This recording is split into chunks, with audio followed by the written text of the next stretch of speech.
सोचा कि तुम रात के अंधेरे में अपने फोन पर कुछ सर्च कर रहे हो और तुम्हें अचानक एक अजीब सी वेबसाइट दिखती है जिस पर तुम क्लिक कर देते हो और सामने एक लिस्ट आ जाती है जिसमें गन्स, ड्रग्स, फेक पासपोर्ट और यहाँ तक कि इंसानों की बोली तक लग रही है। तुम्हें यकीन नहीं होता पर तुम्हारी स्क्रीन पर वो सब कुछ सच में मौजूद है। तुम्हारी धड़कन तेज हो जाती है, दिमाग सवालों से भर जाता है। क्या ये हकीकत है? क्या सच में ऐसी जगह इंटरनेट पर मौजूद है? तुम घबराकर वेबसाइट को बंद कर देते हो, लेकिन ये सवाल तुम्हारा पीछा नहीं छोड़ते।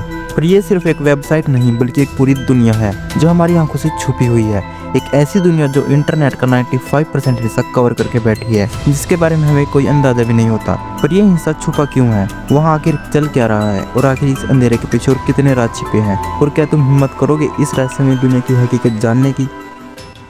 एमपी में डिजिटल अरेस्ट के 26 मामले, 12 करोड़ 65 लाख की हुई ठगी। डिजिटल अरेस्ट स्कैम में भारतीयों ने 120 करोड़ गवाए। क्या आपको पता है कि 90% साइबर क्राइम पूरी दुनिया में डार्क वेब के थ्रू होते हैं? जो एक्चुअल इंटरनेट 3% है, उससे ज्यादा डबल तो डार्क वेब की वेबसाइट्स हैं। इंडिया के लोगों के करीब 13 लाख क्रेडिट और डेबिट कार्ड की सारी डिटेल्स डार्क वेब पर अवेलेबल है।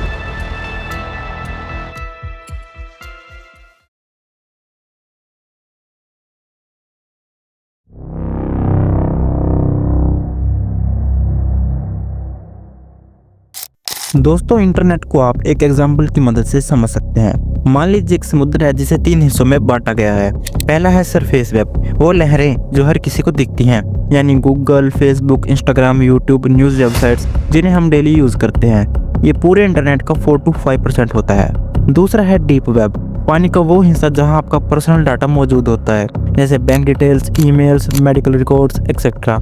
और आखिरी हिस्सा है डार्क वेब, समुद्र का सबसे गहरा और अंधेरे वाला हिस्सा, जहां ना तो रोशनी पहुंचती है और ना ही कानून। यहाँ ऐसे ऐसे काम होते हैं जिन्हें सिर्फ सुनने पर आपकी रूह कांप जाएगी।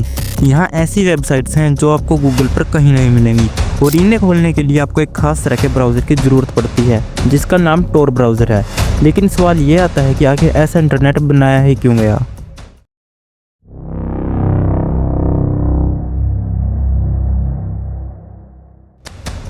डार्क वेब को शुरू में प्राइवेसी और सिक्योरिटी के लिए बनाया गया था। ये उन लोगों के लिए था जो सरकार की नज़रों से बचकर इंटरनेट का इस्तेमाल करना चाहते थे, जैसे कि जर्नलिस्ट, विसल ब्लोअर्स और एक्टिविस्ट। लेकिन इस फीचर की वजह से ये समय के साथ क्रिमिनल्स का अड्डा बन गया। इमेजिन करो तुम एक ऐसी जगह पर हो जहाँ पर कोई पुलिस नहीं, कोई पहचान नहीं। यहाँ तुम बिना किसी ट्रैकिंग के कुछ भी खरीद सकते हो, ड्रग्स, वेपन्स और यहाँ तक कि इंसानों की आइडेंटिटी तक। पर सवाल ये उठता है कि इतनी खतरनाक जगह वजूद में आई कैसे? ये कहानी शुरू होती है 1990 में, जब अमेरिका की आर्मी को एक ऐसा सिस्टम चाहिए था जिसमें उनकी सीक्रेट इन्फॉर्मेशन पूरी तरह सिक्योर रहे। लेकिन सिर्फ इन्फॉर्मेशन को छुपाने से काम नहीं चलता, क्योंकि अगर कोई जगह खाली दिखती है तो सबसे ज़्यादा ध्यान खींचती है। इसी वजह से उन्होंने एक ऐसा तरीका निकाला जिससे ये जानकारी भीड़ में गुम हो जाए।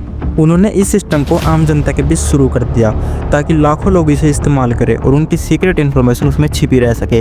लेकिन असली खेल तब शुरू हुआ जब 2002 में टोर ब्राउज़र लॉन्च हुआ। ये ब्राउज़र एक इनविजिबल मास्क की तरह काम करता था, यानी तुम यहाँ होगे लेकिन तुम्हें कोई देख नहीं सकता।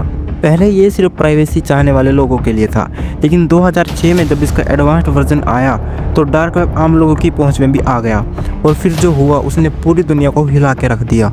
साल 2011 में एक आदमी आया जिसका नाम रोज उल्ब्रिस्ट था। Secret world used by criminals to buy and sell drugs. The biggest criminal trial in the history of the internet is over this morning, and so apparently is Ross Ulbricht's freedom. So it's life in prison. That's what a judge handed down to Ross Ulbricht. I've never heard of such a long sentence for something someone did with a computer, essentially. उसने dark web पर एक website बनाई जिसका नाम silk road था। यहाँ पर कोई भी ड्रग्स, वेपन्स और इलीगल आइडीज खरीद सकता था और कोई भी पकड़ा नहीं जाता था, क्योंकि पेमेंट बिटकॉइन में की जाती थी जिससे बायर एंड सेलर की आइडेंटिटी छुपी रहती थी। लेकिन 2013 में FBI ने इस मार्केट को हमेशा के लिए बंद कर दिया और रोज उल्ब्रिस्ट को हमेशा के लिए जेल में रहने की सज़ा दे दी। पर सोचो, अगर एक सिल्क रोड बंद हो गई तो क्या बाकी सब खत्म हो गया? So the answer is no, क्योंकि सिल्क रोड के बंद होते ही डार्क वेब पर दूसरी मार्केट प्लेस खड़ी हो गई, जैसे अल्फाबे, हंसा मार्केट, ड्रीम मार्केट। और हर नई वेबसाइट पहले से ज़्यादा सेफ और अनडिटेक्टेबल बनने लगी। सिल्क रोड का मालिक रोज उल्ब्रिस्ट जेल में चला जरूर गया था, लेकिन डार्क वेब की दुनिया और भी ज़्यादा अंधेरे में समाने लगी। 2017 में FBI ने अल्फाबे को भी बंद कर दिया, पर अगले ही हफ्ते उसकी जगह कोई और मार्केट आ गई। यानी गवर्नमेंट जितना इस दुनिया को रोकने की कोशिश करती है, ये उतनी ही बढ़ती जाती है। डार्क वेब पर सिर्फ क्रिमिनल्स ही नहीं होते, यहाँ दो तरह के लोग होते हैं। पहले वे लोग जो cyber criminals, hackers, drug dealers की लिस्ट में आते हैं, इन्हें ब्लैक हैट कहा जाता है। दूसरे वे लोग होते हैं जो जर्नलिस्ट, विसल ब्लोअर्स और प्राइवेसी एक्टिविस्ट होते हैं, यानी वे लोग जो डार्क वेब का गलत यूज़ नहीं करते, इन्हें वाइट हैट कहा जाता है। एडवर्ड स्नोडन जैसे लोगों ने डार्क वेब का इस्तेमाल करके सरकार की सच्चाई दुनिया तक पहुंचाई, लेकिन इसी डार्क वेब पर किडनैपिंग, ह्यूमन ट्रैफिकिंग और कॉन्ट्रैक्ट किलिंग जैसे काम भी होते हैं। अब आपके दिमाग में सवाल आ रहा होगा कि आखिर ये डार्क वेब कैसा दिखता है।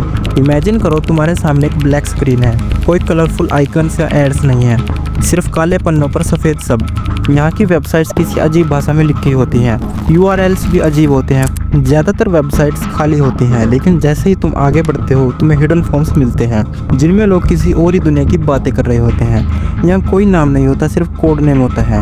यहाँ कुछ लोगों की प्रोफाइल फ़ोटो मास्क में होती है और कुछ की होती ही नहीं है। चलो ये तो बात हुई कि डार्क वेब कैसा दिखता है, लेकिन सबसे बड़ा सवाल अब ये है कि क्या गवर्नमेंट इसे रोकने के लिए कुछ नहीं कर सकती?